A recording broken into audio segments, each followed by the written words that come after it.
question answer. Oh, I can imagine this is exactly the kind of conversation you love having on a Friday. Yeah, let's talk about hardware. Yeah. Inside the Channel, Episode 1 with Molly Mail featuring Sean Price.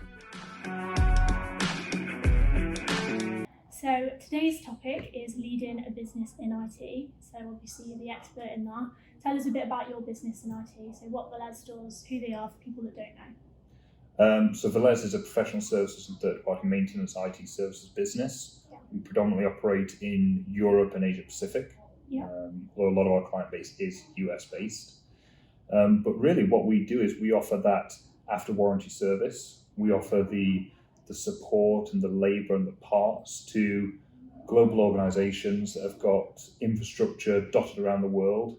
What do people usually say when you say that to them? Because I know when I started here, I thought, oh my God, I have no idea what Velez is. It's quite difficult to understand to someone that doesn't know anything about the industry. So do people get confused by it, or? I think the normal response that we get when we talk about the sector that we play in particular is, so you fix printers and computers and so on and so forth. And I think there's a large number of IT companies that are what we call SME IT support, where it is, my printer's broken, my laptop won't connect to the Wi-Fi. Yeah. Whereas we'll tend to look at 5,000 laptops won't connect to the Wi-Fi rather than just John's laptop. Issues. Yeah. The famous thing about the cloud is everything's moved to the cloud. Yeah. But I think what a lot of people fail to understand, mostly because they don't need to, is the cloud is just somebody else's hardware. Yeah. So it went from being your server cabinet in the office to in the cloud, which is just a server cabinet somewhere else. Can you tell us how your business started? So you've told us a bit about Velez, but how did it actually start, and what was the aim and the vision for Velez? I think the main thing there to consider is that whilst there are lots of SME IT support, local IT support, there aren't that many TPM providers or third-party maintenance providers in the world. Yeah. There are not that many of us. And the reason is we've got so much to fight against from the OEMs, from the HPs and the Dells and so on. It's quite difficult to get into that space. And I suppose the reason that I decided to found the company was that I'd witnessed other TPM businesses that had started in the 80s or started in the 90s and hadn't changed since they started. Yeah. And so you have a lot of companies that are 20, 30 years old doing the same thing that they've always done. But the rest of the industry has moved along quite a lot. Yeah, you've got to catch up with that. And if you do the same thing that you've always done, you're going to get what you always got. Yeah. And there's a lot of TPM businesses out there and services businesses that are failing because, well, we did this in 1987. Why isn't it appreciated today? Yeah. Well, there's a lot has changed since then, I suppose. Yeah. And so I wanted to be able to have a business where both we care about the people internally, of course we care about the customers, but we also care about the people that are external and doing the jobs as well. Yeah. So obviously if that's your vision, what would you say is so far your proudest achievement within Velez? So something that you think is different to everyone else in the sector? I think probably one of the proudest achievements we've had from a service delivery and a client standpoint, let's say, for example, is we took on a large project last year, which we took away from another UK-based TPM business.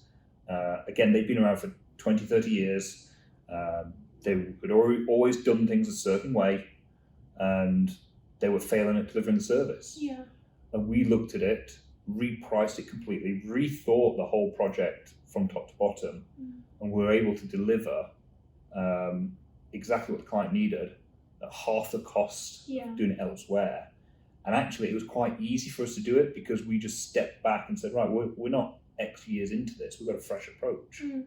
And so being able to really, really have customers that are incredibly happy with the service you've delivered is very, very important. Do you think that's what people look for, that fresh approach, the modern outlook on things? I think more so nowadays. Yeah.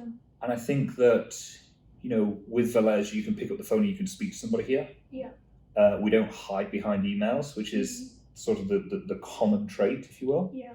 And you speak to most people here. Most people here are very happy to be able to talk to a customer. Yeah. They actually like to be able to cross those boundaries and speak to somebody. Yeah. And vice versa with the customer. They like to know, oh, I'm going to speak to Charlie today. Yeah. rather than I'm just going to email support and hope that someone somewhere puts a name to a face, doesn't it? People buy from people is the old saying that we always talk about. But there's another one that I heard a few years ago, which is people meet people. Yeah. And then people meet people who do something about it as well as listen to it. Yeah. And it works across all boundaries in a service organisation. Don't just tell us there's a problem, explain it to us and let us help you and you help us, and we actually move forward in a partnership. Yeah. Do you think there's been any rough patches or maybe things that you've struggled with and you think this is a hard industry to get into? I think you've got the normal obstacles with TPM where, as I mentioned, OEMs can be a little bit difficult to allow TPM to go in and do their business. But I think as well, there's also a lot of, and this is quite common in IT regardless, there's a lot of fear mongering. There's if you touch that, if you change that, this will go bad, this will whatever. And I think what we've seen, particularly when we've gone in and taken projects or we've taken on new clients and moved them away from other providers, is part of that onboarding or even part of the initial discussion with the client is, well, we've been told we can't do X because this will happen, or we've been told that it's too expensive to replace this. Yeah. And we've been able to go do the quick maths and say, well, actually, that's not the case. And more often than not, it's because a lot of IT service businesses, they want to keep you in that contract and keep you paying money and cloud you with doubt and scarcity. Yeah. So that you won't move. And so that you won't move. And whilst that's great for them because they're earning money, there's no transparency with the customer. It's not best for the client. And there's no trust. So do you think there's common misconceptions then because of that in the IT industry about TPM providers? People don't always trust who they're with. People don't trust IT services companies at all. Basically, is what it is. Full stop. They trust you whilst you're with them. Yeah. Because you are there to look after their infrastructure, be it small, be it large. And then they're dubious about every other provider out there. I've had this problem with my provider and they fixed it. So if I move, am I going to have the same problem again? Yeah. And my provider tells me that we're going to have problems if we move. So there's just a lot of fear and uncertainty. And I think that, something what you do and what the marketing team here does is you are educating the market on actually it's not as scary as you probably think. So what would you say to maybe if there was any prospects or potential clients watching, what would you want to say to kind of delete, I guess, that misconception, that take it away that it's not scary to move or you need to look for what is best for you instead of just sticking with the safe option? Because sometimes that's not actually best for your business and you just think it is. I'd say that sticking with the safe option is an option. Yeah. You can do that 100%. Okay. But I think it's always worth having a second opinion. It's always worth having a conversation. Yeah, definitely. And I think just like with any good doctor, you might want to go for a second consultation. Yeah. Just have a conversation with someone. Yeah. Is this actually the way that I'm being told? And it can't go wrong. If at the end of the day you decide to not go for that person, you've still got the original provider. And you'll have someone here on the tech team that'll have a conversation with a client and go, why are you doing this way? Well, that's because that's what our other provider, because a lot of times there's more than one provider involved. Yeah. And that's what they said. Well, okay, let us talk to them and we will talk to other TPM providers and go, okay, why have you suggested this? What is the benefit of why? And let's get the customer involved. And if they are trying to scare the customer a little bit, then that comes out of the woodwork. Yeah. Otherwise, it's just trying to understand what's best for the customer, what's best for their needs and their budget, because that's important. And let's move forward. Yeah. Is that something you focus on, providing cost-effective solutions? You have to. At the end of the day, when you're looking at infrastructure that is of a certain level, we're not talking the difference between it's £50 to repair this or it's £55 to replace it. We're talking it's 50,000, 100,000, it could be $1 million. Like I say, we look after some infrastructures where it's well over $100 million worth of equipment. Yeah. And so actually third-party maintenance means supporting that and replacing that equipment and servicing it at a fraction of the cost, 40% of the cost usually, as opposed to spending hundreds of thousands to replace the kit. Yeah. So budget's always a consideration. So, seeing all of these processes below you, do you think it's difficult being the CEO of an IT company? It's as difficult as you make it. Okay. I think if you have good people throughout the organisation, that's not just senior management, it's not just people sort of at the entry level, it's got to be throughout the business. You've got to have solid communication. I don't need to know about every single service ticket that happens on the service desk. It would drive me crazy if I did. And I don't need to know about every single Instagram post that goes out. Yeah. But I like to know the ones that are successful. Yeah. I like to know the service desk tickets where the customer's really happy. I like to know the ones where we've made a big mistake and we need to rectify something. Yeah. And I can go off for a day, I can go off for a week, and I know that I've got statistics and data on my phone available, so I know what's going on at a high level. Yeah. And if there's a problem, I can jump in. So, obviously, on the days that you're not having a week off, what is the daily life of the CEO like? 'Cause I'm guessing it's different every day. I try and structure my days so they're as similar as possible. Okay. So take out the fact of waking up early and working out most days. That's kind of my morning routine that I try and get done regardless. But I theme my days. Okay. So every day has a particular theme, and I try, where possible, to stick to that. Okay. Yeah. Monday is a management day. Everything that happens on a Monday is to do with management and administration and running the business. Yeah. Tuesday is people. So anything to do with people, culture, recruitment, all that. Yeah. Wednesday is products and services. What's service desk looking like? What can we do to improve? How is our development going on in other secret projects that we're working on? All right. Thursday, sales and marketing and growth. Yeah. What are we looking at in those areas? What can I do to add value? What are the stats looking like? What are these looking like? And then Friday, everyone's most fun day of the week, is finance. Yeah. Do the numbers stack up? Is everything looking good, healthy? What do we need to do? So that's kind of how I structure my days. Yeah. And then I time block within those days. So I will book meetings with myself. Yeah. I'll book a 2-hour meeting with myself. Just to make sure you get that stuff done. I wouldn't break a meeting with you. Why would I break a meeting with myself? Yeah. And that's how I get things done. Yeah. Because whenever anyone in the office is saying, "Oh, I need to book a meeting with Sean," you always say, like, it's all full. The calendar is always full. It's never free. It's always free when you need me. Yes, exactly. Have you gathered knowledge that others may not know, or something that you could tell anyone maybe that might become a CEO in the future, or even someone now? Any advice that you think would make it easier? Like you say, you theme your days. Like, when did you implement that, or when did you learn to do that? I'd say, from a business owner's perspective, and anything people need to know, is two things, and two things are crucial, and they are almost polar opposites of each other in a sense. Okay. First and foremost, care about the people above everything else in the business. Care about the people. Someone's unhappy because the water's not as cold as it should be in the tap. That might be a silly little thing to you or to somebody else, but it matters to somebody else. Yeah. The aircon is too hot, whatever it might be. Care about what that person needs. Their laptop's too slow. Well, let's figure it out. So care about the person and their needs, personally, professionally, and financially. Yeah. And then the other thing that needs to be thought about a lot as a business owner is make sure the numbers stack up. Yeah. Make sure that the money coming in is more than the money going out. Yeah. Which can be difficult with the first thing. They're almost contradictory. Yeah. And sometimes you have to say, "No, Molly, we are not going to get you a BMW company car because it's not in the budget," right? So it's those two things that are enormously important. Yeah. And then just personal productivity and making sure that you're aligned with what your goals are. Do you think it's difficult to balance them two things?